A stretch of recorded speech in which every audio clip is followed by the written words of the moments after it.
underground artist.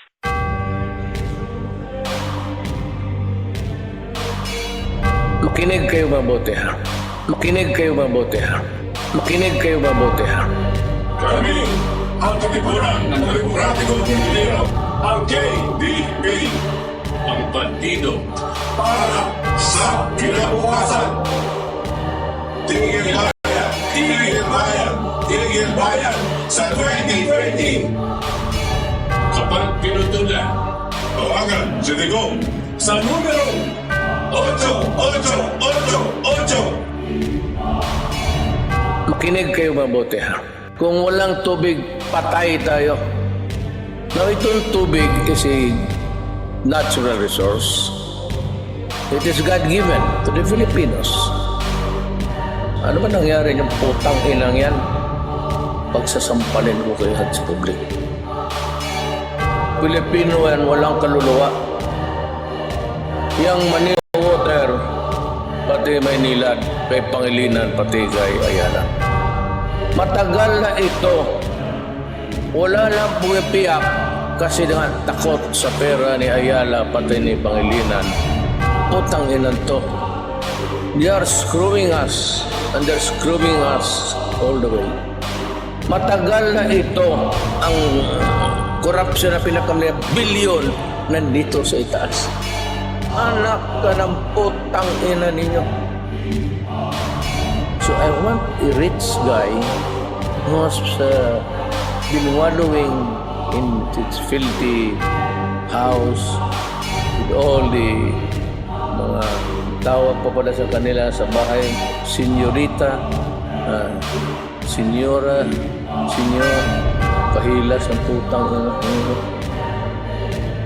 Hoy, hindi na panahon ng katsila ang leche kayo. Do not fuck with me, my friend. Ilang taon na kayo nagbayad ng water treatment ang putang ina niya hanggang ngayon mabaho pa rin yung lumalabas doon sa Manila Bay. Let's say kayo, walang water treatment, sige kayo kobra, anong tingin ninyo sa amin? I could establish a prima facie case. Then I will file plunder. Ang plunder, Andre, Mr. Ayala, Nobel yan. Gusto ko makita na bilyonaryo na makulong. Putang ina, do not fuck with me. Putang ina, do not fuck with me, my friend. Putang ina, do not fuck with me, my friend. I will order the armed forces to operate your order. Kasi, sundalo, take over kayo. Ikulong, yan ang nararapat sa oligarko. Ibalikan ninakaw nilang dapat sa mga tao. Tigil bayad simula Enero 1, 2020. Pag pinutulan ka, sumbong mo lang kay Duterte. Yung pisong halaga, ang inyong naibulsa. Patong-patong na kaso ngayon na nakakasa. Ilang taong na mayagpag sa laki ng tinatamasa. Nakahiga sa salapi sa pagkukulang umaasa sa potahe na nagpahirap sa mga Pilipino. Walang mga konsensya tuloy sa pagmemerwisyo. Kung di pa na-opposite, digong di pa pansinin. Lalabas ka totoong ipiit ang salarin. Let's say kayo. Dapat lang na matigil. Kayo ang nagkasala, dapat kayo ang masingil. Dati yung patawa-tawa dito na magwawakas. Babagsak kayong lahat, tasarehas sumihimas. Tigil bayan, sigaw ng Pilipino, taong bayan. Mga oligarko dapat lang na maparusahan. Tigil bayan, ang tubig na galing sa kalikasan. Sabay-sabay tayong lahat. Tigil bayan, tigil bayan. Sigaw ng Pilipino, taong bayan. Mga oligarko dapat lang na maparusahan. Tigil bayan, ang tubig na galing sa kalikasan. Sabay-sabay tayong lahat. Tigil bayan. Atong ipreso ang mga oligarko, ibalik tanda ang mga ninakaw sa tawo. Pondo bayad umpisa Enero 1, 2020. Kapag pinuplang ka isugid mo kay Duterte. Trilyong pisong halaga andang binusa. Kaabong mga kaso makarong kanda nakakasa. Kaabong dagkon yun kabaho ang inagyan. Mga nakagubog sa kwarta, mga purido, hindi masaligan. Andang sabotahe, sanda nagpabudlay. Katong mga Pilipino, huwag mga konsyensya, padayo ng perwisyo. Di masairan kung wa pa si Digong nakapungko. Hindi maguwaro matuod na nag-ubra. Mga abusado dapat mapundo. Pondo bayad singgit Pilipino, taong bayan. Mga oligarko dapat sandaro pasakitan. Pondo bayad, pondo bayad, pondo bayad. Ang tubihalin sa kalikasan, pondo bayad. Mga tanan. Pondo Bayan.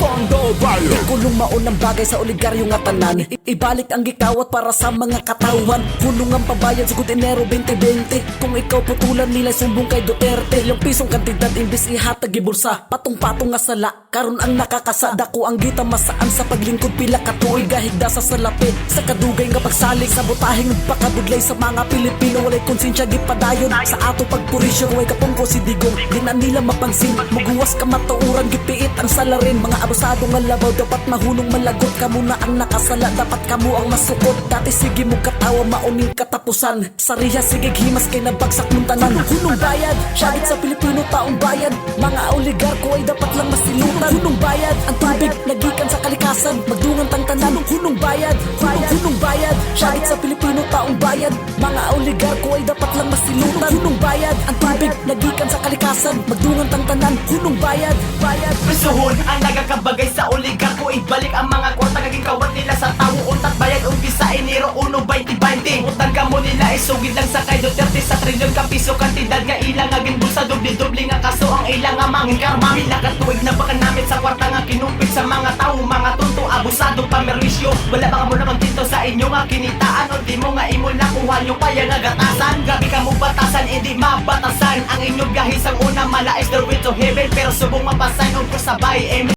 kay ara na si Digong wala sang makapugong oras na nga bukawon ang paminsano nyo nga lipong pamati ang singgit sa katawan nagasigabong utat bayad singgit sa Pilipino nga katawan utat bayad mga oligarko dapat nahatulan utat bayad ang tubig nga halin sa kalikasan dululungan kita tanan isinggit ka utat bayad I will arrest all of you. Philippine underground artist.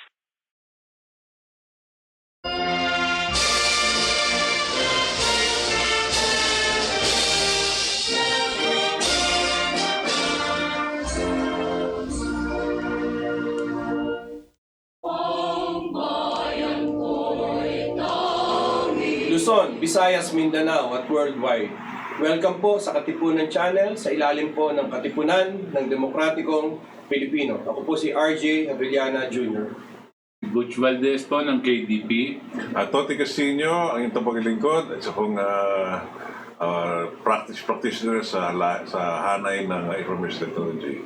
Ang paksa po ng ganyang gabi ay patungkol po sa pagputok ng bulkan sa tubig at ito'y hinahambing namin sa putok ng bulkan Taal pero hindi dahil sa Taal o hindi dito sa Puensala ay itong sa bulkan ng water concessionaire dahil katulad ng mga ating mga mamayan na meron silang pinsala sa pagputok ng bulkan ng Taal ay ganoon din po dito nagkaroon ng pinsala ang pagputok nitong kontrata na alam natin ay mapagsamantala sa mga Pilipino ang kontrata ng Maynila Water and Maynilad. At lumalabas na nga sa balita ngayong araw, ika-12 ng Enero, na ang Philippine Stock Exchange ay naapektuhan itong hanay ng water concessionaire contracts at marami po dito mga investor ang medyo nag-pull out, lalo na yung First Metro Pacific na may pag-aari ng Maynila dahil yan po ay nasa likod po ni Manny Pangilinan. Ganoon din po yung Ayala Investment dahil sila po ang may nag-aari ng Manila Water. At ngayon din, nadagdag pa natin sa ulat na ito na ang Malacanang daw ay humihingi ng tulong ng tagapagpayo sa Asian Development Bank para turuan daw sila paano gagawin itong kontrata at ayusin. So ito yung dalawang epekto. Ito naging dalawang pinsala nitong pagputok ng bulkan ng patubig na mismo yung pati yung mga stock market apektado. Professor Toti at Professor Butch, baka siguro kailangan paliwanag muna natin paano ba nag-ooperate ang stock market? Para maintindihan po ng lahat ng mga nanonood, lalong-lalo na yung nandyan sa Middle East, nandyan po sa Europe, dito sa Asia, sumusubaybay sa atin. Paano ba umaandar ang isang stock market at sino ba ang pangunahing kumokontrol ng stock market na ito? Magandang tanong yan. Professor Butch. Well, para gawin nating simple, no? Ang stock market po ay diyan naka lista o naka-register yung mga iba-ibang pangangalakal na nagbebenta sila ng shares of stock ng kanilang korporasyon para magpalawak ng kanilang kapital. Kasi kung nangangailangan yung korporasyon mong kapital at hindi ayaw mong humiram sa mga bangko, magbebenta ka ng shares of stock para tumaas ang kapital na kakailanganin mo para magpaunlad ng iyong korporasyon. Yun ang dating explanation kung bakit merong stock market. Pagkatapos ng mga 1971, 72, somewhere there, iba na po ang konsepto ng stock market. Naging shareholder value concept na po yung stock market. Ibig sabihin, hindi na po pagdadami ng kapital ang kinakailangan ng tao. Magtatayo ka ng korporasyon at bebenta ka ngayon sa merkado para mag-invest sila. Sabihin natin, meron kang isang korporasyon. Ngayon, ang mga may-ari nito, embes na ipasok yung pera dito sa pangalakal mo, pangalakal nila, ang ginagawa nila, kumikita sila doon sa shares of stock na ibinebenta.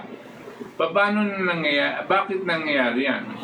Kasi papakita nila kunwari na maganda yung korporasyon, maraming magpapasok ng pera. Ang ibinebenta naman nila yung kanilang shares of stock.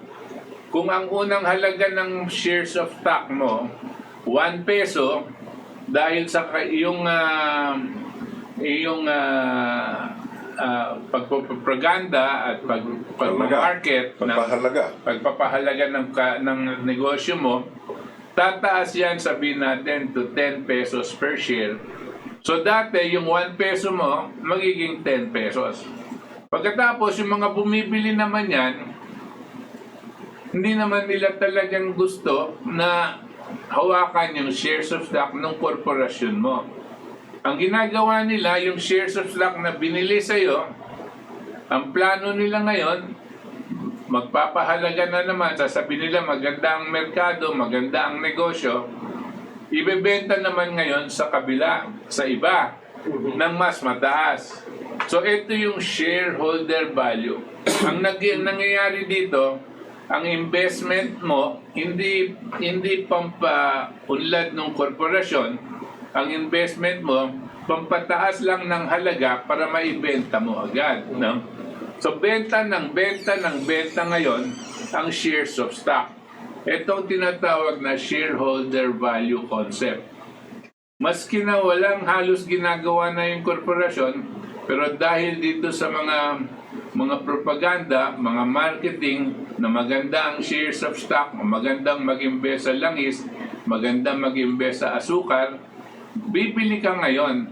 Pero bibili ka hindi dahil gusto mong lumaki yung korporasyon na binilhan mo. Bumibili ka ng shares of stock para lang maibenta mo ng mas mataas. Sa madaling salita, Professor Butcher, parang tumataya. No? Tumataya, para sumusugal ka, dahil itong sinusugal mo, pagbili nitong share, imbis na ikaw yung may-ari ng kumpanya, ikaw yung tumataya dito sa kumpanya na ito, na itong kumpanya na ito ay kikita ng malaki. At pag kumikita ng malaki yan, ang halaga ng kanyang kumpanya ay lalong dodoble, titriple. Samantalang kikita nga natin sa kontrata ng Manila Water at Maynilad, talagang tubol lugaw. Ang nangyayari dyan, eksakto yung sinabi mo, Toti, nag-i-speculate, ang tawag doon, tumataya, no? Speculative investment ang tawag dyan. Hindi talagang real investment, it's speculative.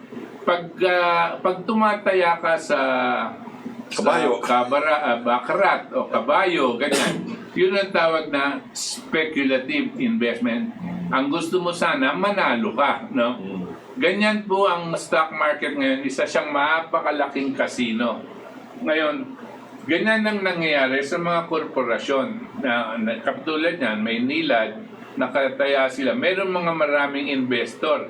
Pinapakita nila, maganda ang kontrata namin sa gobyerno, tubong lugaw ito, kanya mag-invest kayo dito. Pag invest mo naman, bibili ka ng shares. Kaninong shares mong binibili mo? Yung may-ari. Yung may-ari. Yung oligarko. Ang ginagawa ng may-ari, subdivide ng kanyang shares. Kung meron siyang 1 share, magiging yung kalahati, bebenta niya. Yung kalahati ng kalahati, bebenta niya. Yung kalahati ng kalahati ng kalahati, bebenta niya. Pero hawak pa rin niya yung korporasyon. No? This is what they start doing. That they continuously split the stocks. No? Tapos benta ng benta, pasok naman ng pasok itong mga ito dahil tumataya din sila. No? So ito ang danger nitong nangyayari. Kaya pag sinasabi nila, bumagsak ang stock market, ang presyo. sabi ko, mabuti yan. Kasi ang nasunog dyan, yung mga sugarol. Halimbawa po, no, ito, galing to sa Bloomberg, no. Nung magbukas po yung stock market, 10.08.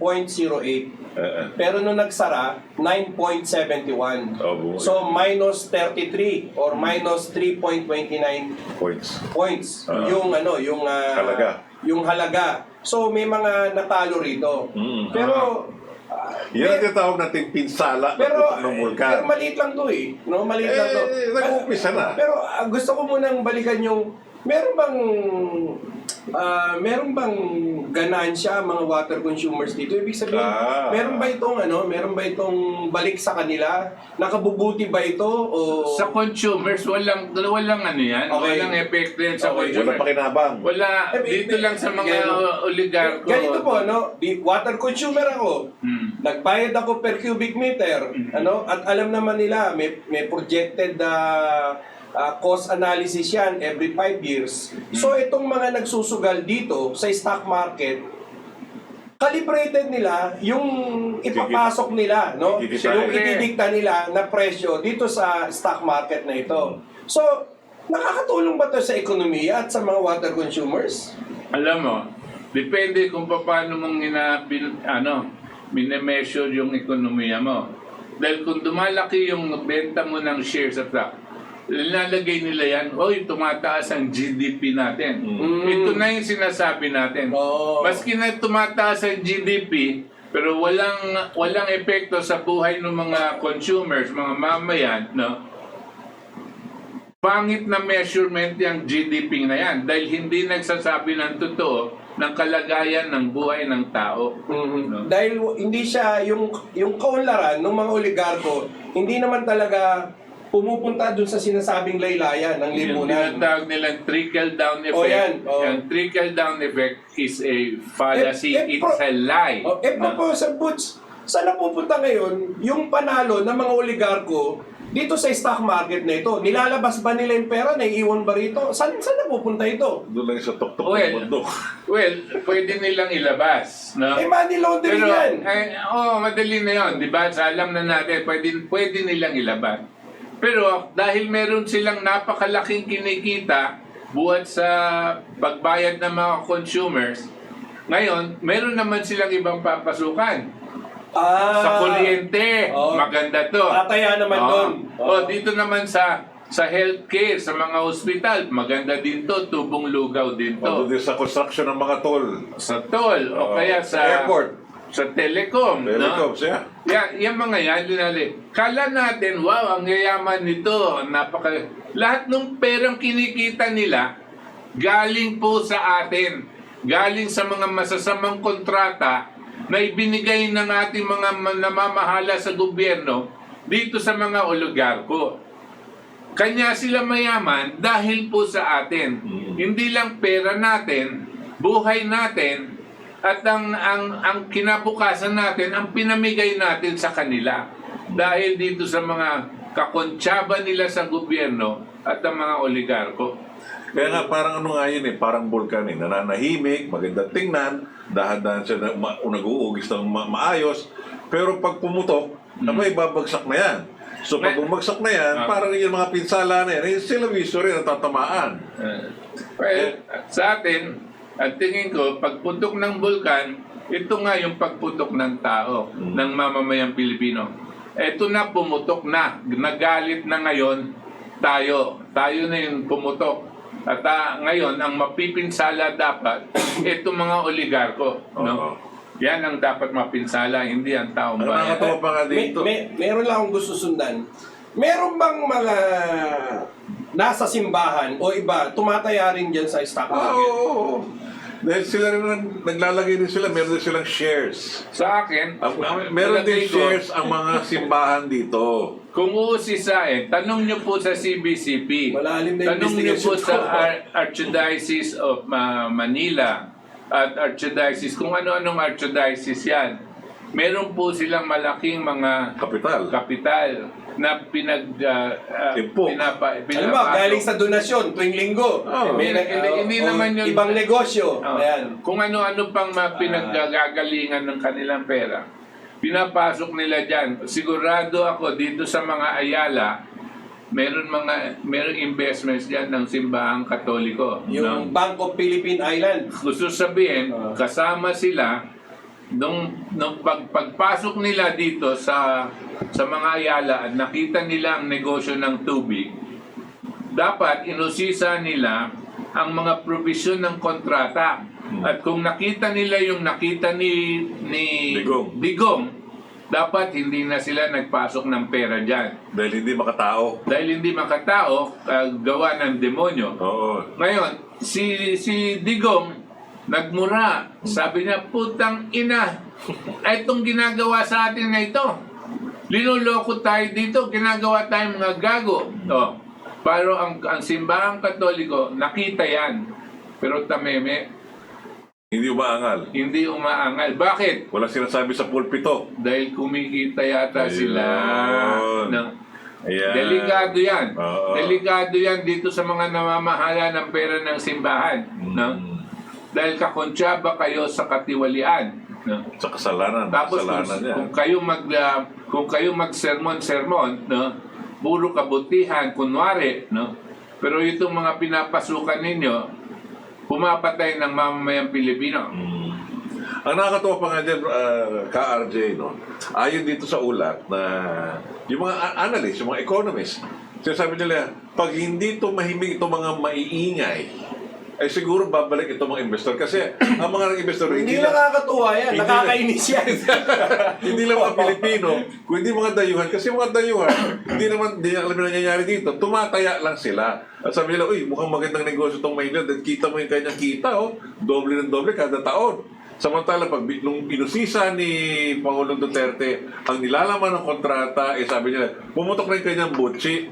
At sinabi doon nila, walang iya itong mga ito, naniningil na sila para linis ng tubig ni isang tornilyo nga, wala nga sila. So, ibig sabihin pala, yung nasa management ng Maynilad at Manila Water, yung iba dyan, ay tumataya rin dito sa stock market. Dahil alam nila eh. Diba? Ang laki ng mga sweldo niyan, may mga management fees pa yan, pinapasweldo ng water consumers, tapos susugal pa doon sa stock market. Doble-dobling ano to. Obvious na yun. Doble-dobling kita to. Siguradong ginagawa nila yan. Pero itong gusto ko lang sundan na itong sinabi ni Toti earlier, na yung foreign investors, pag nakita nila maganda pala to, hindi na kailangan nila makita. Alam nyo, tatandaan ko nun, ilang beses lumabas si Noynoy Aquino sa ibang bansa at sa kanyang talumpati, no? Sinasabi niya sa kanila, pumunta kayo sa Pilipinas, mag-invest kayo sa tubig at saka sa kuryente. Kasi ang kikitain nyo dyan, lampas-lampas ng 200% per annum. Talaga na. He was giving this speech to foreigners to come to the Philippines to invest in water and electricity. Siya pa naging salesman. Oh, Dahil sabi niya, Pinoy, Pinoy, Pinoy. PPP. Pero, pwe. Di ba? Yan nangyari sa atin. Ito, madalas na namin sinasabi yan dati sa KDP, sa Save the Nation Movement. Yung PPP na yan ay isa sa mga pinaka masamang nangyari dito sa ating bansa. Yung public-private partnership. Anak ng pig! Kasi ang ibig sabihin doon, ang pagkonsyaba ng gobyerno At tsaka pribado. oligarko, no, para patayin ang mamamayang Pilipino. Ayun. Malamang itong mga econoquacks na to, tumataya rin to sa stock market. Ayun. Sigurado. Dahil madaling kita yan. No? Wala pawis eh. Tumaya ka na. Kasi by next month, ganito yan, sipa yan. Yan na nga. Kaya nga sinasabi nga ng mga econoquacks Talaga. yung mga economists, kung hindi lang tumahimik itong mga noise, no, baka bumalik pa yung kumpiyansa nito mga dayon at tumaya uli dito. Kaya pala, gusto nilang ligawan. Kunyari, ligawan ang Asian Development Bank. Parang Dahil ang gandahin na Asian yung- Development Bank, may connection din sa stock market Kakuntsaba yan. din sila. Ngayon, sino na sa likod ng Asian Development Bank? Ano yung sinasabi mo Ay, kanina? alam niyo po, yung Asian Development Bank, ang bituka po niyan ay nakakabit sa World Bank International Monetary Fund. At ito po, meron pong isang mataas na opisyal ng Metropolitan Water Works and Sewerage System, itong si Ramon Aligpala. Ano po? Nagsimula po yan 1997 sa MWSS bilang isang financial regulator lamang. Bahagi siya ng regulatory office, financial regulator. Ang pangalan? Ramon Aligpala. Aligpala. Pinagpala po itong mamang to. Okay. Pero bago 1997, galing po yan dyan sa may Subic Water. Parang alipungan Ayan ang tunog ng pangalan niya. Yung Subic Water. So may experience yan dyan. At kung hindi ako nagkakamali, meron din connection yan sa Ayala Corporation. Kaya nung napunta siya dyan, nung 1997, naging chairman siya ng regulatory office, naging head na siya. Si Ramon Aligpala by the year 2001. Ayan. At nung 2001, nung siya ay regulatory chairman na, doon nagkaroon ng pagbabago doon sa tinatawag na formula ng tubig. Yung return on rate-based determination na dati-dati po ay ito ay nakikita o tinitignan ng Commission on Audit. Pero nung panahon na ni Ramon Aligpala, nawala na po yung Commission on Ano Audit. yung return on rate? Yung return on rate base po, yan po yung formula ng tubig. Ano Okay. po, paano kinocompute. Dati po kasi, lahat ng programa, proyekto, ay kinakailangan muna prudently incurred and tested for efficacy. Ibig sabihin, ginamit mo ng investment, natayo yung project, bago ito singilin. Pero nung pumalit na si Aligpala, nung siya naging chairman na ng regulatory office ng MWSS, nabago na po yun. Dahil ng mga panahon na yon, 2001, 2002, naglabas po ng Supreme Court decision sa Meralco case na hindi pwede ang Meralco na magpasa ng corporate income tax sa mga power consumers, electric consumers, at hindi sila dapat lumagpas doon sa 12% cap na tubo. Yun ang ceiling. O inasiling. So para maiwasan to, binago yung formula. Ayan, binago yung formula at yun nga po, ang chairman yan ay si Ramon Aligpala. At dahil dyan, siya ay nagantimpalaan noong 2013. Ginawa na siyang chairman of the board ng MWSS. Ayan. At nung chairman of the board na siya, doon na nga pumutok, no, yung maraming mga alingas-ngas na kanilang mga ginawa simula 97, nung 2001, rate rebasing, 2006 rate rebasing, hanggang nitong 2013. Doon na lumabas yung mga front loading, etc. Maraming... Kaya pala na sinasabi mo kasama Professor Butch na mismo si Noy Noy ay pumunta sa labas, no?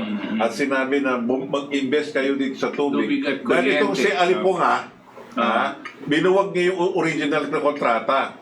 At sinayaan na nilang tumubo na tumubo. Kaya kung kumpiyansa itong kumpante itong si Pangulong Aquino, Noy Noy, para akuin itong mga dayon, magtaya dito. At hindi lang yon. Yan ang tawag nila sa foreign investment. Pero yung foreign investment na yan, pumapatay ng mamamayang Pilipino. Ayun. At hindi lamang yon. Nung katakot-takot na kaso na, doon na po, nagkasuhan na ng plunder, syndicated staff, etc. Etong Ramon Aligpala, bigla pong nag-resign. Nag-resign po siya. At alam niyo po kung saan siya napunta. Napunta naman, nagtayo siya ng sarili niyang kumpanya, sa tubig pa rin, ano? At yung kumpanya na yon, siya po ay bahagi ng advisory council at consultant siya ng Asian Development Bank ang siyang mismong kinukuha ng Malacanang Ngayon. para bigyan sila ng payo Ngayon. paano ayusin itong kontrata na hindi alam ng Malacanang yan. Hindi alam Hindi. ng presidente. Hindi alam ng presidente yan. Alam ng mga econoquacks yan. Yung Alam ito rin yan. ng Malacanang, Alam pero si nila presidente. Giorno, alam nila Dominguez, Yan. alam nila Pernia na itong alikpalang ito ay damuho. Oh, yung alikpuha. Ito talaga yung isa sa mga dapat ikulong ng presidente na sinasabi niyang kakuntsaba sa gobyerno. No? Alam nila yan. Ngayon, ang sinasabi nila sa presidente, kuha tayo ng advice sa ADB. Sino sa ADB? Itong gagong ito. Yung dating Ulit. chairman No? na kung saan ay mayroong mahabang kasalanan pagdating po sa sitwasyon natin ngayon. Doon ka na naman kukonsulta. Of course, hindi ululutang ang mukha niyan. Siya'y consultant lamang ng Asian Development Bank. At huwag niyo pong kalilimutan, bago po mag-1997, 1992, meron na pong World Bank at International Monetary Fund paper on water privatization. At nung panahon na yan, si Ramon Alikpala, nasa Subic Water na siya. So meron na siyang konting experience bago mag-1997, kung 92 yan, may 5 years experience siya doon sa Subic, which is nasa ilalim din ng Ayala Corporation, yung privatization na yon, kaya siya inilagay dyan. Kaya hindi totoo, no, na hindi totoo, na itong sinasabi nilang ang water privatization talaga, ang lumikha niyan ay itong Asian Development Bank at World Bank at International Monetary Fund na sinabi sa mga economic managers, ang MWSS, no, dapat maayos na yan at ilipat na sa privatization. Yan ang tapos ngayon, sasabihin naman nila kay Pangulong Duterte, Mr. President, pinakamaganda kumuha tayo ng payo sa mga eksperto, no? Ladies and gentlemen, ang krisis na dinadanas natin ay dahil sa privatization na payo ng World Bank, International Monetary Fund, at Asian Development Bank, at may mga taksil na mga Pilipino na marahil dolyar ang sinesweldo nila sa mga institusyon na yan, at yan ang magbibigay muli dito sa gobyerno ni Pangulong Duterte ng payo dito sa renegosasyon sa tubig. Kaya pinapaligilan po ang presidente ng mga ganitong klaseng eksperto na tapos wala na siyang masasabi dahil puro eksperto daw kuno. Mga gago yan mga yan. Tandaan nyo po, wag nyo kakalimutan buhat sa pulpa nung pagpasok ni Corazon Aquino.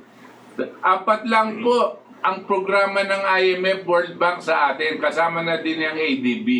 Number 1 is privatization. Number 2 is deregulation. Number 3 is import liberalization. And number 4 is devaluation. No?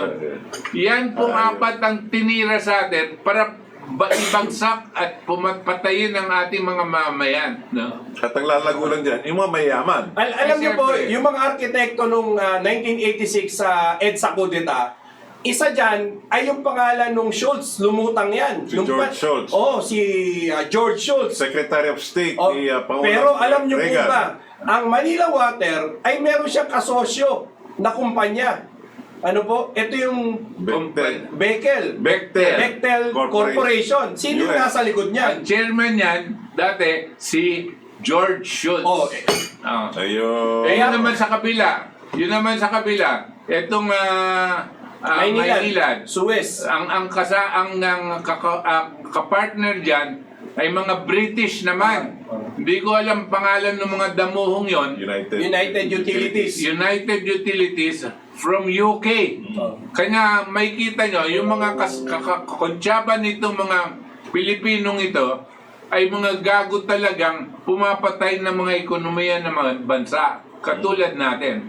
Tapos, pinagmamalaki nila na ang Pilipinas daw ang pinakamagagaling sa Pinamagandang modelo. magmodelo ng privatization sa tubig. Dahil sila naman nagbigay ng payo nun eh. Natural, pagagandahin nila. Para tulad ng Sri Lanka, ng Vietnam at mga iba pa na gusto nilang targetin sa water privatization nila. Dahil ang Asian Development Bank po, 60% ng kabuuang populasyon ng mundo ay nasa Asia. At pag sinabi nating Asia, 60%, papatungo sa water privatization yan. At yan ang gusto ng Asian Development Bank. At ang sinasabi niya sa mga ibang bansa, tulad ng Karachi, Pakistan at iba pa, Vietnam, etc. O tignan nyo ang Republika ng Pilipinas, 1997, nag-privatize na sila. Tignan nyo ang serbisyo. Pero ngayon, pakinggan nyo ang pagputok ng alboroto ng bulkan ni Pangulong Rodrigo Duterte. Panay ang sabi niya, anak ng, diba? Ikulong niya mga oligarko din. O ngayon, bakit tameme ang World Bank at International Monetary Fund at ADB? Ngayon, sasabihin naman nila, Mr. President, sabi ng mga econoquacks, kumuha ka ng konsultasyon sa ADB. Patay kang baka ka. Alam mo, dahil dito, katulad ng bulkan ng Taal, parang nawawala na yung ashmole. Ang presidente, nawala yung pagkaputok, yung ashmole, parang kumonte. Ay, nako. Nakakatakot din yan para sa mamamayan. Kasi sa amin pong paningin, yung bulkan na yan, kinakailangan talagang pabayang pumutok dahil ang pagputok po ng bulkan ay revolusyon ng mamamayang Pilipino laban sa mga oligarko. No? Dapat terminate na yung contract. Wala nang negosasyon, Mr. President. Ano bang negosasyon pinag-uusapan natin? 22 years na po. 22 years na tayong ginisa sa sarili nating mantika. Niloko ang mga gobyerno, niloloko ang gobyerno mo, niloloko ang mga water consumers, tapos magre-renegotiate tayo. Tapos ngayon kakausapin mo pa yung Asian Development Bank. Isa po sa mga tinatawag na consultant dyan ay yung dating MWSS chairman na naging chairman po ng regulatory office na siya nagbago ng mga formula kaya nagkanda hetek tayo rito, no? Nagkanda palpak yung PPP, yung privatization, palpak na privatization. Ano ba ang gusto natin, Mr. President? Kaya nga namin ito ibinabahagi sa inyo at pinapasiwalat sa inyo dahil mismo ang mga manunuri nung panahon parang bago tayo sa bagong siglo na to na pinakamalaking krisis ang dadatnan ng itong buong daigdig ay hindi langis kundi ang tubig. At dito pa lang sa ating bansa ay nagkakaroon na tayo ng krisis. Marami pang ibang bansa, katulad sa Thailand, ngayong umaga, nagkakaroon sila ng krisis kasi mahaba na yung drought sa kanila. At kanilang mga tubig maging maalat. At nagkaharap sila ng paraan para makakuha ng malinis na tubig.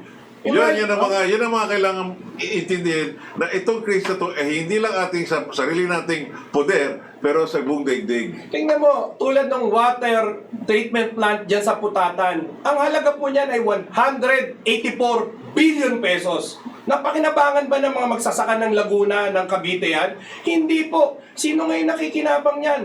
Maynilad, kumpanya po ni Manny Pangilinan at nito nila Salim ang nakikinabang yan. Ang partner niya yung Suez. Yung Suez po na taga France. Nung dumalaw po si Fidel B. Ramos doon sa France, ay nagkatabi sila ni Mitterrand at isa po sa mga nagpayo ron ng privatization itong Suez. Ano po, kaya naging partner ng Maynilad ngayon yan. So, ibig sabihin, yung tubig na para sa ating magsasaka, na parang magkaroon ng 184 billion, wala nakinabang yan. Ay napunta dito sa ang privado. matindi nito, nung napunta kay Maynilad yan, kada taon nagbabayad pa tayo ng 1 billion na utang yan sa World Bank, International Monetary Fund at Asian Development Bank. Anong klase pag-uutang yan? Nagtayo ba tayo ng planta? Nagtayo tayo. Ang total cost nga niyan, 184 billion pesos. Kinuha yan sa National Fund. Just imagine, ibinigay sa isang private company at ang private company na yan, siya ang nagbiyaya ng planta na yun na ang halaga 184 billion pesos. Just imagine, hindi na mga magsasaka ang nakinabang yan. Tapos yung tubig na kukunin nila dyan sa Laguna Lake, ibibenta nila. Ang tanong ngayon dito sa mga susubaybay ka-RJ, bakit marami tayong informasyon na hindi naladlad yan sa mainstream media? Yung mainstream media, wala na yan. Sino ba may-ari ng Channel 2? Sino may-ari ng Channel 5? Okay, maliwanag na yan. Lopez, Ramon A. Sino ba may-ari ng telecommunication nyo? Ang Globe, ang Smart, Pangilinan. sino ba may-ari niyan?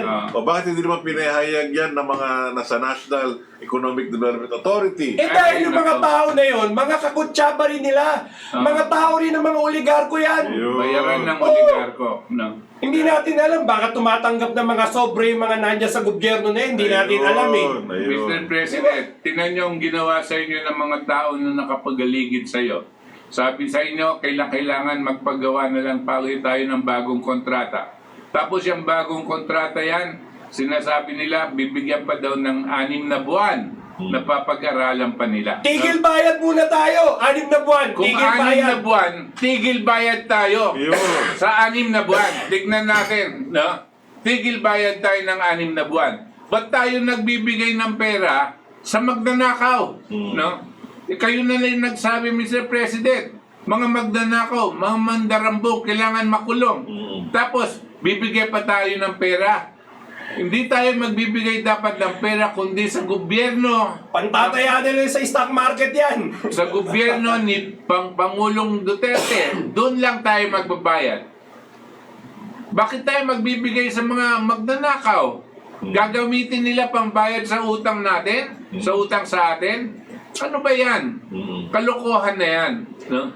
Kaya kami nga dito, maski pa ulit-ulit namin binabahagi ito ibang mga anggulo nitong saysay patungkol dito sa iskandalo ng patubig, ay dahil talagang masalimuot na nga ito. Talagang nagkaroon ng mga panibagong mga patong-patong na pagbabago sa kontrata. Mula pa nung kay Tobacco, kay Ramos, at naging pinubaya ni Pangulong Estrada. Lalo na lumaganap sa panahon ni Pangulong Arroyo at kay Pangulong In-extend pa. Lalo humabat, lalo na naging masalimuot na. Kaya nga ngayon, nung nadatna na ito kay Pangulong Duterte, talagang puputo talagang butsi niya nang malaman niya, ba't ako magbayad ng bilyon-bilyon sa utang na hindi ko na naman kinamkam? At sino man itong mga lecheng, itong mga Kastila, na sila mismo ang namumuno sa ating mamamayan, panahon pa nila sila na nga nagsisenyorito at senyorita dito sa atin. Ngayon tayo pa rin magiging alipin habang buhay. Hindi naman ata dapat mangyari po yan. Kaya nga ito nga, ang ating Pangulo dapat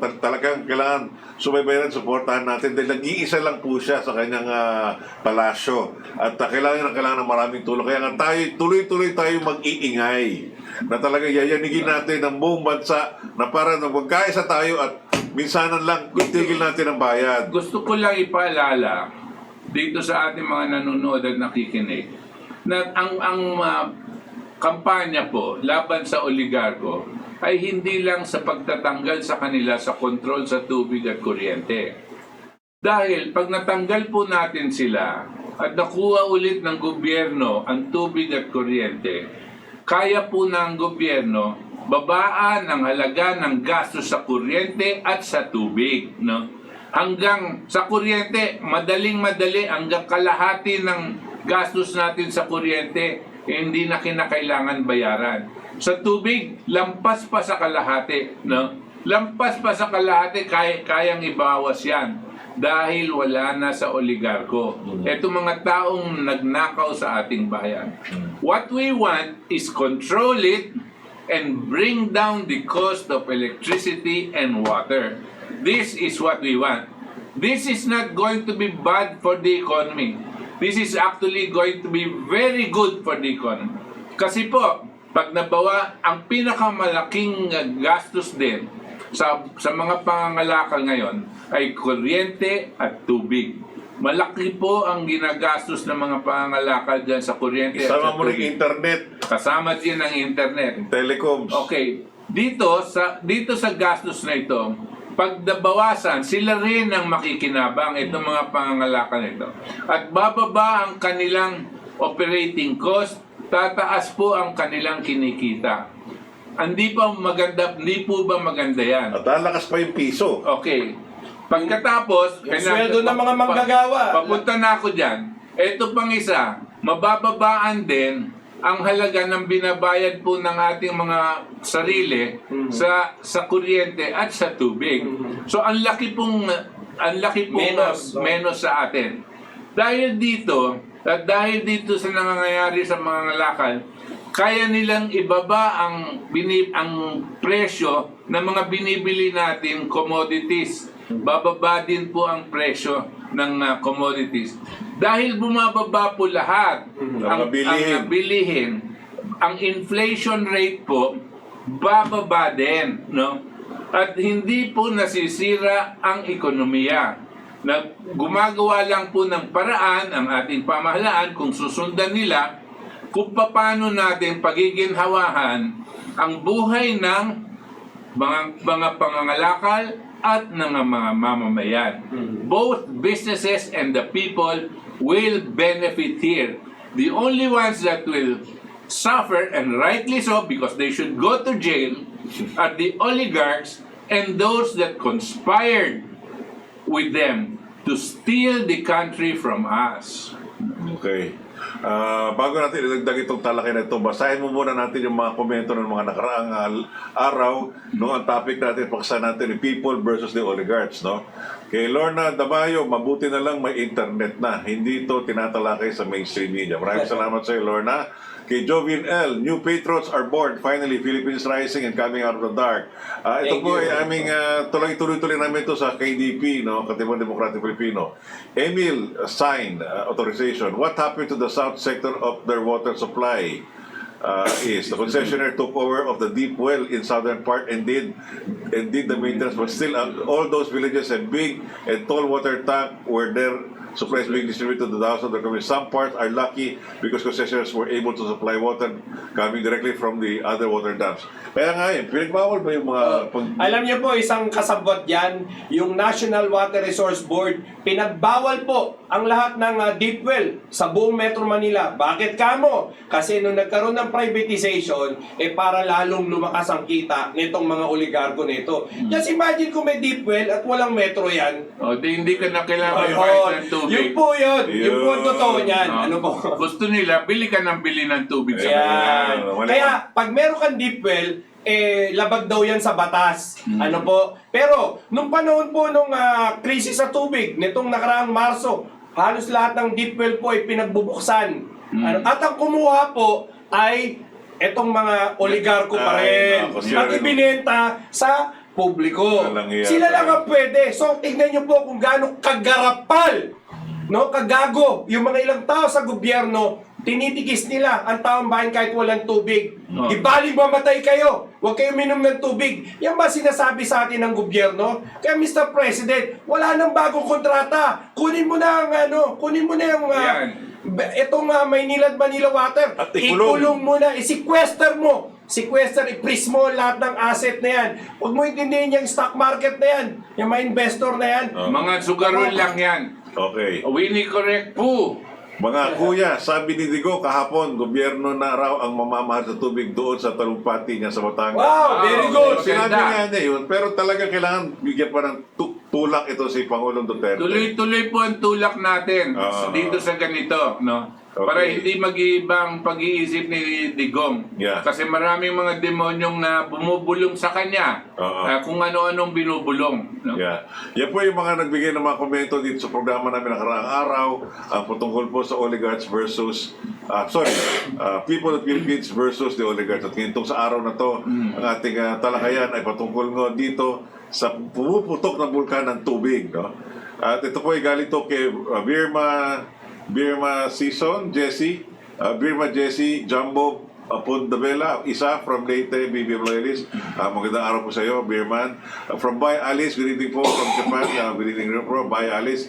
Pao Visconde Ortega, good evening mga sir. Naunahan na tayo ng Russia, parliamentary with federal full version. Gising na kabayan, push natin federal parliamentary full version pro-FDI by the end of 2020, malapit na, God bless. Haya po natin ito munang issue sa tubig. Saka natin tuktukuyin itong klaseng papamalan meron tayo dito. From Raz Mendoza, good evening po sa inyong tatlo, Butch Valdez, RJ, at buo ng KDP, mabuhay po, watching from Thailand. Thank you, Raz. Okay, thank you, Raz. Gabi Oliveros, mabuhay po kayo from Pasig. Thank you, Gabi. From Crime Buster, ang laki ng kasalanan ng bayan ng lahat na naging presidente nila kay Cory, Ramos, Arroyo, Aquino. Dapat sa mga yan, put in jail. Ay, nako! Dalhin sa luneta! Yo! Nahuli na po siya! Silikure, ayan, Umitse, Lysel.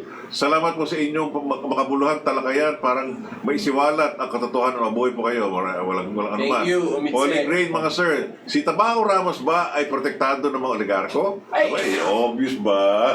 Parang hindi nakakasuhan hanggang ngayon eh. Siyempre, siya yung mga in-appoint ng mga justice dyan eh. Kapartner yan. Oo, kapartner yan eh. Kay Chavira Archivido, water pirates, this signals a red flag. When the World Bank publishes boasting in a book, the world's largest water privatization, the privatization of Manila's water utility isn't enough for these vultures. Unfortunately for the Filipino people, they've done this in cahoots with government officials.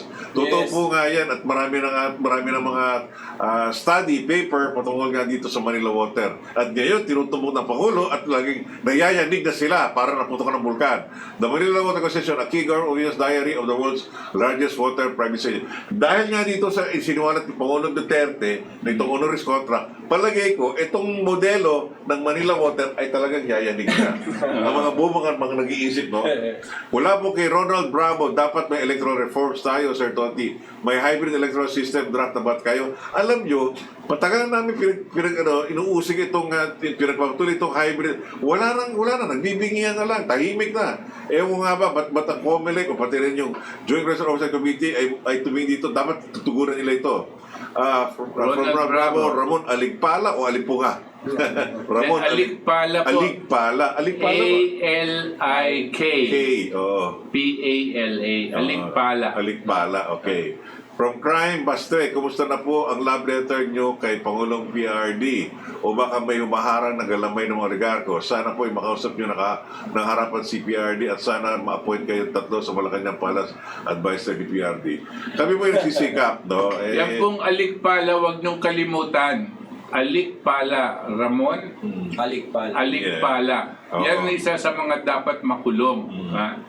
Yan ang isa sa mga dapat makulong. Huwag na masyado maghanap-hanap ang ating Pangulo. Kung naghahanap tayo ng mga kakuntsaba, siyempre, andyan na yung mga matataas na tao sa gobyerno. Pero ang operator na ginamit nila, itong walang konsyensyang tao na si Ramon Aligpala. Ngayon, consultant siya sa ADB.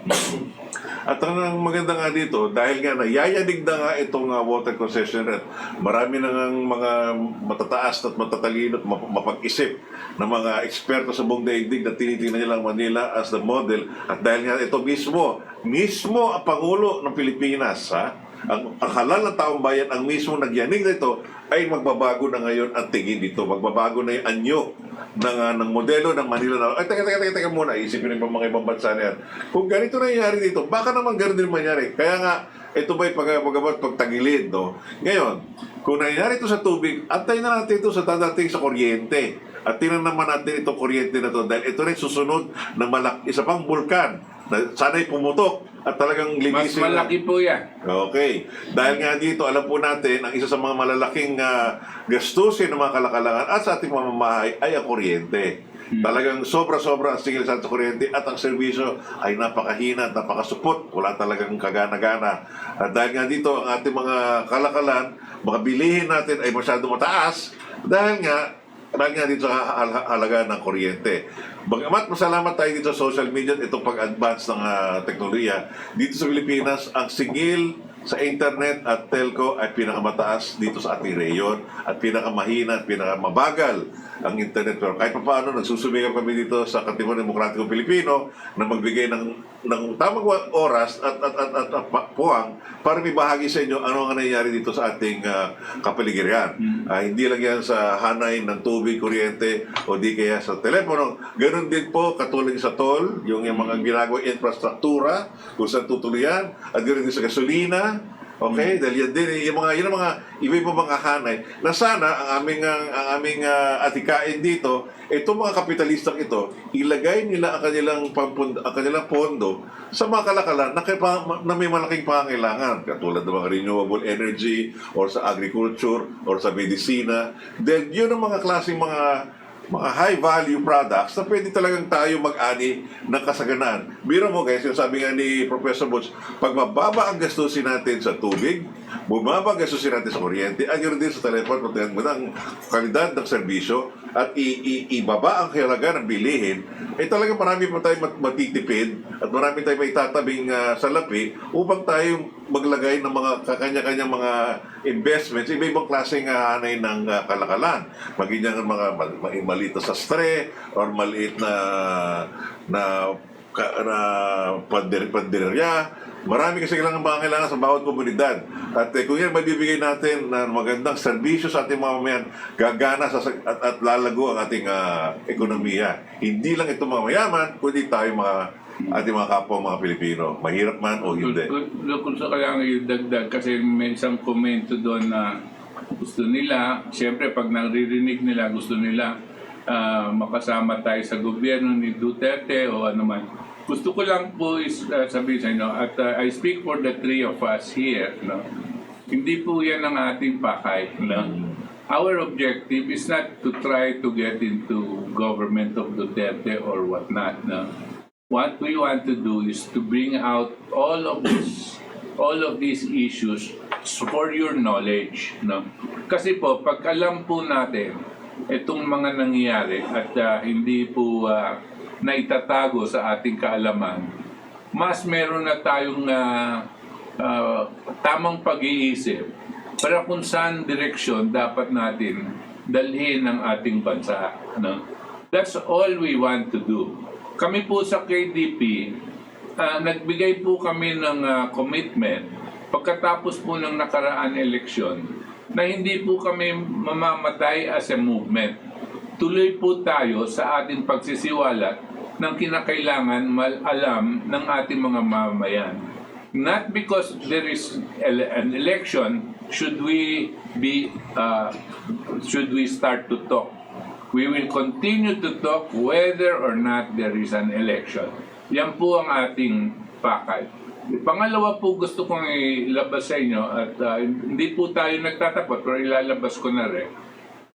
Kami po dito, ilan araw nang nangyari itong Tagaytay na pagbulusok ng bulkan at hindi po natin pinapag-usapan. Kasi po, alam natin na pinapag-usapan na yan sa lahat ng mga media at lahat ng kinakailangan ilabas na ilalabas po ng mga eksperto sa volcanology, sila Solidum at lahat yan. Pero ayaw natin mawala sa kaisipan ng tao. Ito pong napaka-importanting issue na pumapatay din sa ating mga mamamayan. Kanya sinasabi namin pumapatay. Kasi sa pagtaas po ng halaga ng kuryente at ng tubig, siya rin ang pagbaba naman ng gastusin para sa pagkain. Ganito po ang nangyayari. Nagsasakripisyo po yung ating mga mamamayan sa kanilang kalusugan para lang makabayad ng kuryente at ng tubig. Kasi kinakailangan po yung tubig at kuryente. Hindi po ba? No? Tapos matitipid nila ngayon yung pagkain. Pag nagtipid sila sa pagkain, bumababa ang kanilang kalusugan. Sustansya. Pagbaba po ng kanilang sustansya at saka kalusugan, kuminsan po magkakasakit at tuluyan na pong mamamatay kasi wala silang panggasto sa ospital, sa doktor o sa gamot. This is why we're saying this is critical.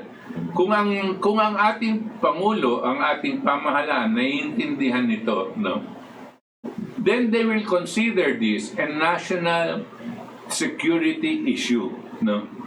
Ito po ang talagang napaka-importanting issue na kinakailangan pasukan na ng gobyerno. This is not just politics. This is not just economics. This is the survival of the Filipino people. The oligarchs are continuously moving to kill our population. We have to take back our country. Dagdag pa dito sa pinapahayagan ni Professor Butch na ito namin binabahagi dito sa KDP, itong dagdag kaalaman ay magbibigay sa inyo ng kapangyarihan. Tandaan nyo po, knowledge is power. No? Yes. Pag wala po tayo kaalaman at tayo sadyang ginagawang maralitan, mangmang sa mga ganitong klase kaisipan, ganitong klaseng talakayan o sa ganitong klase kaalaman, habang buhay na tayo magiging alipin, habang buhay na tayo magiging uto-uto, habang buhay na tayo ginagago ng mga itong mga mapagsamantala. Kaya nga namin ito sinasadya, ituloy-tuloy namin, ipinapahayag din sa programa ng Talakayang Bayan, handog sa inyo ng KDP, para naman lumawak ang inyong kaisipan at magharap-harap din kayo, magkaroon kayo ng gutom at uhaw para isip-isipin nyo, ano kaya nangyayari ngayon dito sa ating bansa? Ano kaya nangyayari pag ganito ang epekto nito? Ito may mga kabuti, mga kasama. Hindi kami pinapapahayag mga negatibo. Nilalabas namin sa inyo ang mga mali, pero kasama nito, ito ang solusyon. Hindi lang kami nagbibigay ng, ito mali ito, mali. Kaya na sinasabi ng mga nagpo-protesta sa kalsada, pero alam silang inahandog na ano klaseng solusyon ang meron sila sa kabilang hanay. Dito kami sa KDP, nagbibigay ng mga iba't ibang klaseng solusyon o alternatibo para mismo kayo nag-iisip, malaman-laman nyo, ay meron din palang paraan para maging mabuti at maging masagana ang ating kabuhayan. Exactly. Meron lang po akong nais idagdag tungkol kay Ginoong Ramon Alimpala. Noong taong 2002 hanggang 2009, siya po ay naging Executive Director ng National Water Resource Board. At ang nagutos din po para itong mga balon sa loob ng ating mga bahay Mga deep well. ay isara. Ngayon, kung isinara po yan at utos ng NWRB at yung mga panahon na yon, siya po rin ang Chief Regulator ng Regulatory Office, malayang-malaya na nga po na tuluyan ng makontrol ang buong Kalakang Maynila o Mega Manila na kumuha ng metro kay Manila Water at Maynila. Kaya wag po kayo magtaka. Sabi nga po namin dito sa Katipunan Demokratikong Pilipino, ang mga oligarko ay sadyang nagpapaupo po ng mga buitre, ng mga tao sa loob ng gobyerno para pag dumating po ang panahon, ang sisisihin ay mga taga-gobyerno rin dahil gobyerno raw ang nagbigay ng kontratang ito dito sa mga oligarko na ito. Pero sa totoo lang po, ito'y niluto. Nariyan, nabanggit po yung pangalan ni Senator Franklin Drilon na galing sa Accra, na yung Accra raw ang siyang naghimay nitong nagprepara ng kontrata. At bago po yan, ay hindi ho yan basta sumulpot. Huwag niyo pong kalimutan, panahon ng 93, 94, anong meron? Nagkaroon po ng tagtuyot. Noong 92 po, sinimulan na po ng World Bank at International Monetary Fund ang kanilang policy paper on water. After nung policy paper na ito, pumultok po yung tinatawag na tagtuyot. At nagkaroon ng pagkakataon na sagasaan sa media yung sinasabing inefficiency, corrupt, etc., kakupusan ng tubig ng MWSS. Kaya tumuloy po dun sa 1997 privatization. Kaya nagkaroon ng tinatawag noong 1994 na Clean Water Act. Opo, yung crisis act na ito, for water. At yan na nga, nag-pave yung tinatawag ng privatization. But don't forget, ito po ay walang basbas ng Kongreso ng Republika ng Pilipinas para magbigay ng prangkisa sa dalawang kumpanya ng oligarko para patakbuhin po itong operasyon sa tubig sa Kalakang Maynila. Ito ang ipinagmamalaki na idinikta sa ating ekonomiya ng World Bank dahil sa kanila rin po naggaling ang formulasyon na ito. At ngayon,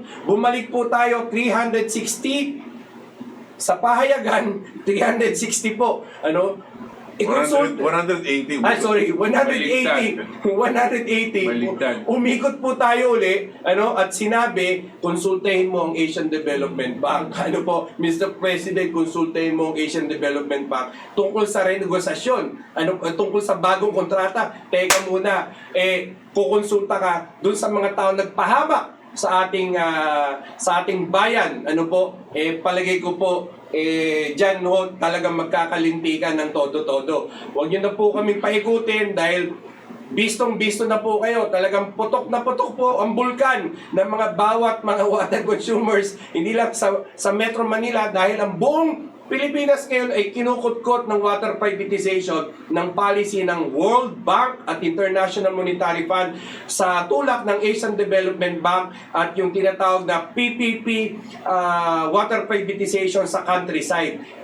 napakalawak na rin yan. Yan, sino may control? Yun, kilala nyo na po. Isa ho sa number one na pinakamayaman na oligarko ngayon, si Manny Villar. At huwag nyo kakalimutan, si Manny Villar, meron niyang asawa, nag-number one din nung nakaraang eleksyon, kahit hindi ho popular nung panahon ng tinatawag na rice tariffication law. Ano po, walang magsasaka na bumoto kay Villar, kay Cynthia Villar. At ang anak niya ngayon ay nasa Department of Public Works and Highway. Ayan po. Sino ang DPWH? Siya po ang pangunahing may control actually ng Metropolitan Waterworks and Sewerage System. Ayan po ang buong storya ng lutong tubig na sinasabi natin kung paano magkuntsabahan itong mga dayuhang bangko na ito, mga lokal na bangko at itong mga lokal na mga tradisyonal na politiko at itong mga lokal na oligarko. Hindi mangyayari ito kung hindi pabaya ang ginawa ng pagmamana ni Pangulong Cory Aquino sa rehimen ni Pangulong Marcos. Kung alalahanin nyo noong 1986 at napatalsik nga ito. Sa revolution na lang, February. 1986 na napatalsik nga ito si Pangulong Marcos, ginanap na snap election at nagtraiduran nitong si Secretary of Defense si Johnny Ponce Enrile at si Fidel Ramos. Patalon-talon pa yan. Ngayon, dahil nga ginawa niya, binuwag ni Pangulong Cory Aquino lahat ng mga itinatag ng mga ibang hanay ng gobyerno ni Pangulong Marcos, lalo tayong nabaon sa National krisis. Power Corporation. Nabaon tayo sa krisis. Pinasara ni Pangulong Cory Aquino ang Ministry of Energy, pinasara niya, pinawalang saysay niya ang Ministry of Human Settlements, na ngayon binalik. Ganoon din, pinasara niya ang Demokrasya daw, demokrasya. Pinasara niya yung Metro Manila Commission dahil ito yung mga gawa-gawa nila Pangulong Marcos. Pero hindi niya naintindihan na itong mga iba-ibang hanay ng gobyerno ay para sa kabutihan ng ating bansa. Pero dahil sa kanilang kawalang hiyaan at nilagay tayo, katapusan ng termino ni Pangulong Aquino ay nagkaroon tayo ng malawakang krisis sa kuryente, kaya may mamahaba tayong mga... Pero Professor Toti, binago nila yung sistema sa eleksyon, ginawang computer. Sino unang beneficiaryo niyan? Ay si Cory. Kasi nga yung nagbilang yung nagbilangan nga sila yung April. Okay, Tsaka yung walk out. Doon nga yung naganap yun eh. At dahil nga doon nagkaroon ng malawakang dayaan, iniba ni April, iniba ni Comelec, kaya nga nagulo ang bilangan. Dami. Okay. O tuloy po natin itong mga pabati galing sa ating mga susubaybay. Kevermin, Jesse, Jumbo, Pontavela, one from Leyte, BBM Loyalist. From Bay, Alice, good evening po, from Japan. Good evening. From Bao, Visconde, Ortega, good evening mga sir. Naunahan na Russia. Nabasa natin yan. No? Nabasa na yan. Okay, ito kay ilang araw na lang nanalo si Duterte bilang presidente. Nabasa ko sa dyaryo, sa interview niya, ang sabi niya, ang stock market ay sugal lang. Kung makarating sa kanya ang sinasabi ninyo, siguradong sasang-ayon siya at mas matututo ang tunay na ekonomiya, pisikal ng ekonomiya. Yan ay kay Echigabira Archivido, kay Ber. Kay Macrosegen, Tinukal, agree po, kunin na ng gobyerno pamahala ng tubig, pati kuryente at petrol, etc. Pati rin yung Philippine National Oil Company. Buhay ba yun? Okay. Si Ronald Bravo, sana you ask an audience in the press. Humihiling po kami, natin lang po natin sagot sa kanyang tanggapan. From falling rain, iti-take over na ni Digong ang pamahala ng tubig, sinabi niya sa speech. At wag lang sana siya mauto ng mga oligarko at mga ekonomista niya. Yan ang ating dalangin. Yeah. Kay Beatrice Rome, good evening po mga sirs, mabuhay po kayo. Mabuhay ka rin, Beatrice. From Janet Ikeda, God bless you po always mga sir. Salamat, Janet. Tina A. Rodriguez watching from Winnipeg, Canada. Masugig na taga-subaybay sa Tina. Thank you, Tina. Okay, recordo, palitan na yung Smartmatic. Kung hindi dapat magka-RevGov na, mag-People's Power doon sa mga may bahay ng mga oligarko. Pakulong ang lahat ng sangkot sa pagkasamantala, magiging maginhawa ang pamumuhay ng mga Pilipino, mga Pinoy sa tulong ng gobyerno kung mawawala lahat ng mga demonyong sangkot sa korupsyon. Totoo po yan, recordo. From Maritabunao, Santa Monica, watching from Hong Kong. Maraming salamat po sa iyo. Thank you. From Anes T. Erasi, dapat ibalik na lahat ng pag-aari ng gobyerno. Yan yung aming dalangin po, Anes. From Crime Bastre, dapat ang DepEd na lang uli at wag nilang sasabihing bawal. Sila ang bawal sa una pa lang, dami problema ng kontrata niya. Sa madaling salita, illegal ang kontrata. Yan nababasa. Tigil bayad. Tigil na lang bayad, okay. From Rodelio sa Timbre, bakit sabi ni Kikong Unggoy, kasalanan daw yung ginagawa ng Pangulo sa paggigipit sa mga bilyonaryo magtutubig? Sino yan? Alam Si Pangilinan ba yan? Pangilinan. Si Kiko, Pangilinan. Talagang unggoy nga yan. Kasi hindi naman nag-iisip. Alam mo, itong mga nahalal ng mga senador at mga akala nga nila, hindi naman lahat, pero ilan sa mga nila, akala nila, kung nahalal sila, o nalagay sila dyan dahil Smartmatic, ay sila ay karapat dapat ay galangin bilang kagalang-galang. Hindi eh. Kagulang-gulang nga sila eh. Kaya nga nandyan nga sila eh. Hindi nakakatuwa. Sabi niya, kasalanan daw. Kasalanan sa Diyos? Baka sira ulo nitong si Kiko. No? Ito nga tinitigil natin eh. Yung ginagawa nilang kasalanan sa Diyos na pumapatay ng mga mamamayan. No? Tapos kasalanan sa Diyos ang ginagawa ni Pangulo dito sa mga bilyonaryo. Napakatanga talaga nitong si Kiko. Ay, naku, Kiko. Yan ang Pangulo ng Liberal Party. Kaya wag niyo na pinapakinggan itong mga partidong ito na walang sinasabi. Bumubukas lang sila pagdating ng eleksyon. Yeah. Hindi katulad ng KDP. Papatunayan po namin kasi may eleksyon na wala. Kami po ay nandito at pinapakita namin sa inyo, sinisiwalat namin sa inyo ang katotohanan. Okay, Ronald Bravo, sabi nga ni Atty. Kidlat, mali ang EDSA 1. Eh, syempre, alam na natin. Kidlat na ba ang pangalan ni... Yun na nga daw eh. Larry Boy. Anyway, hindi naman siya nag-iisa eh. Marami na sa amin na namumulatan at nakikita na may kamalian nga itong nakaraan sa ating kasaysayan dito sa EDSA 1. At dahil nga nakikita natin itong mga depekto at ang mga maling mga panukal at mga ngasiwa sa ating pamalaan, ay tayo namumulatan na dapat gawin. Kaya ito itinaguyod ito ng Katipunan Demokratikong Pilipino para magkaroon ng panibagong pananaw ang ating mga mamayan na meron din political party na mismo sumasang-ayon pa rin sa mga prinsipyo. Hindi sa pagiging pasikat o hindi kaya sa magiging artista o kaya sa maingay, kundi talagang malalim na may pinag-uugatan ang itong mga kaalaman. Attorney tuloy. Alam mo si Kidlat. Professor Toti, ikaw, kamukha mo naman si Tom eh. Tom? Babauta. Matanda na yun, si Tom Babauta. Hindi mo nakikilala kayo eh. Okay. Dito muna kami magwawakas. Nakaraan na isang oras at 11 minuto. At ito po inyong lingkod, Toti Casino. At subaybayin niyo yung susunod naming nahandog sa inyo ang tugtugin ng Tigil Bayad na isa ibang lingwahe naman. Ito po si Butch Valdez. Salamat po at napaksamahan niyo kami ngayong gabi. At pagdasal po natin yung mga naantala dito sa Tagaytay, sa Lemery, Batangas at over 120,000 families na daw ang nasa mga shelters, no? Pagdasal po natin sila. Isa pa po, gusto ko pagdasal po natin talaga ang kalusugan ng ating Pangulo. At ang kanyang paninindigan sa katotohanan at para sa mamamayan. Kailangan po natin siya ngayon. Sana po yung mga tubig na dinadala ng Maynilad at Manila Water dyan sa affected areas ay huwag singilin po sa mga water consumers.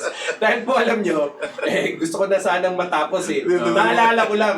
Kasi po, ultimo po yung mga pipes na meron pong lumalabas na tubig. Yan po ay chinacharge sa ating mga water consumers dito. Yung tapon. Lahat po ng tapon na yan. So, itong mga truck na mga bumiyahe po dyan sa inyo para mag-deliver ng tubig, obligasyon nila po yan. At sana wag singilin ito sa mga water consumers dito po sa Maynilad at Manila Water. At hindi po yan dapat pakitang tao, dapat po galing yan sa puso. At pinapalabas nila dahil ginugulpi sila ng anak ng P ng ating Pangulong Duterte, naglabas na maraming truck. At yung mga truck na yan, galing po yan sa buwis o taripa na ibinayad po ng mga water consumers. Kaya kung magpapasalamat kayo, wag po kay Manny Pangilinan, wag kay Consuni, wag po sa mga Ayala, magpasalamat po kayo sa mahigit sa 16 hanggang 20 milyong water consumers na nakikisa po at sumusuporta sa lahat po ng mga inaabot po ng malaking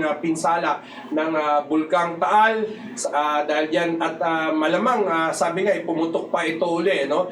Tulad po ng pagputok ng galit ng mga taga Metro Manila dito sa Maynilad at Manila Water. Ako po, si RJ Abellana. Yung water consumers mo ang mismo tunay na investor. Tama. Yan ang mga Tayo, tunay na investor. actually, Tayo ang tunay na investor. Kaya yung pera sa stock market. Hindi, wala yun. Oo. Tayo yung talagang tunay na investor. Dahil Ayun, tayo- tapusin na natin. Isang oras na naman. Okay. Maraming salamat. RJ Abellana po, mabuhay ang Pilipinas! Mabuhay!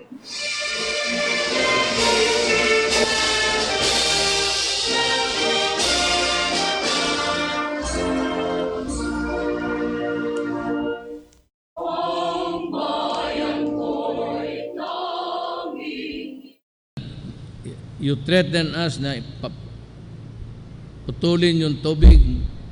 Do not do that. Why? I will arrest all of you. You threaten us na putulin yung tubig.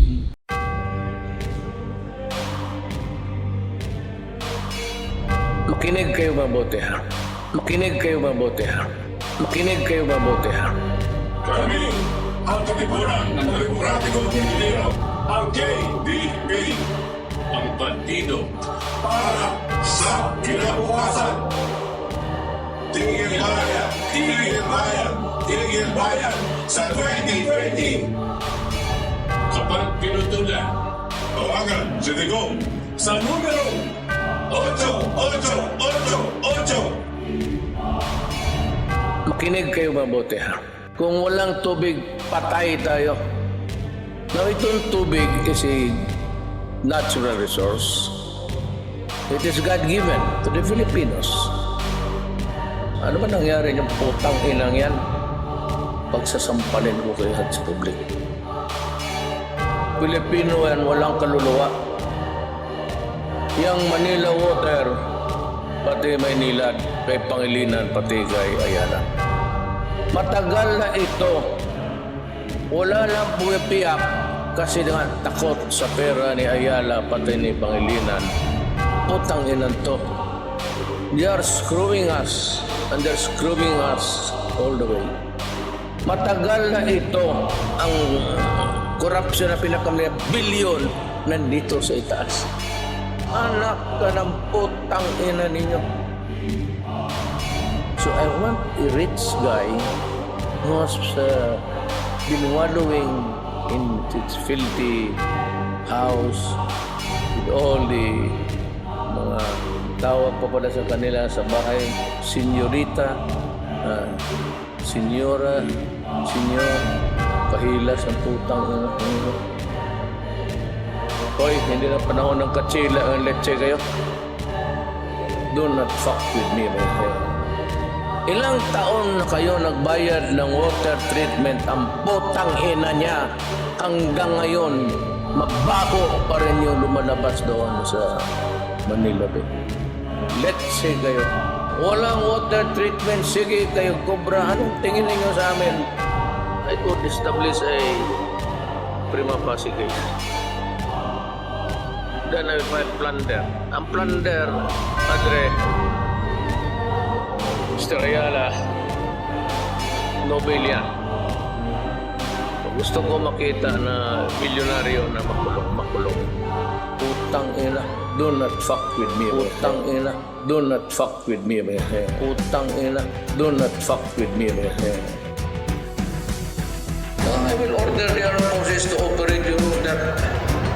Kasi, sundalo. Take over. Ikulong, yan ang nararapat sa oligarko. Ibalikan ninakaw nilang dapat sa mga tao. Tigil bayad simula Enero 1, 2020. Pag pinutulan ka, sumbong mo lang kay Duterte. Yung pisong halaga, ang inyong naibulsa. Patong-patong na kaso ngayon ang nakakasa. Ilang taong na mayagpag sa laki ng tinatamasa. Nakahiga sa salapi sa pagbubulang umaasa sa botahe na nagpahirap sa mga Pilipino. Walang mga konsensya tuloy sa pagmemerwisyo. Kung di pa na-opposite, digong di pa pansinin. Lalabas ka totoang ipiit ang salarin. Let's say kayo. Lamang, dapat lang na matigil. Kayo ang nagkasala, dapat kayo ang masingil. Dapat yung patawa-tawa, dito na magwawakas. Babagsak kayong lahat, tasarehas sumihimas. Tigil bayan, sigaw ng Pilipino, taong bayan. Mga oligarko, dapat lang na maparusahan. Tigil bayan, kalikasan, sabay-sabay tayong lahat. Tigil bayan, tigil bayan. Sigaw ng Pilipino, taong bayan. Mga oligarko dapat lang na maparusahan. Tigil bayan, ang tubig na galing sa kalikasan, sabay-sabay tayong lahat. Tigil bayan. Binulgar na ng Pangulo natin si Digong, ang katiwalian ng mga oligarkong pugon. Tanging siya lang ang ating pag-asa na tutugon dito sa mga madugos na dapat nang makulong. Mga walang iya kayo, mga walang pusok yahaman, inaabuso kahinaan ng mamamayan. Asan ang pinapangako nyo ng magandang serbisyo? Pinako nyo na nga, ginawa nyo bang negosyo? Grabe na, kaya dapat lang matigil na ang kasakiman nyo na ugat ng problema. Ang tubig ay buhay, yan ang inyong tandaan. Ngunit itong oligarko ginawa pang kabuhayan. Kaya ikaw na nakikinig nito, sa mga mandarambong, huwag ka nang magpauto. Imulat mo ang iyong mata, buksan mo ang isipan mo. Huwag na huwag kang matatakot, si Digong kakampi mo. Tigil bayan, sigaw ng Pilipino, taong bayan. Mga oligarko dapat lang na maparusahan. Tigil bayan, ang tubig na galing sa kalikasan, sabay-sabay tayong lahat. Tigil bayan, tigil bayan. Sigaw ng Pilipino, taong bayan. Mga oligarko dapat lang na maparusahan. Tigil bayan, ang tubig na galing sa kalikasan, sabay-sabay tayong lahat. Tigil bayan, tigil bayan. Sigaw ng Pilipino, taong bayan. Mga oligarko dapat lang na maparusahan. Tigil bayan, ang tubig na galing sa kalikasan, sabay-sabay tayong lahat. Tigil bayan, tigil bayan. Sigaw ng Pilipino, taong bayan. Mga oligarko dapat lang na maparusahan. Tigil bayan, ang tubig na galing sa kalikasan, sabay-sabay tayong lahat. Tigil bayan. Habulin ko talaga kayo. Habulin ko talaga kayo. Yayariin ko talaga kayo. Yayariin ko talaga kayo. Yayariin ko talaga kayo. Tigil Bayan! Tigil Bayan! Tigil Bayan sa 2020! Kapag pinutulan, tawagan si Digong sa numerong 888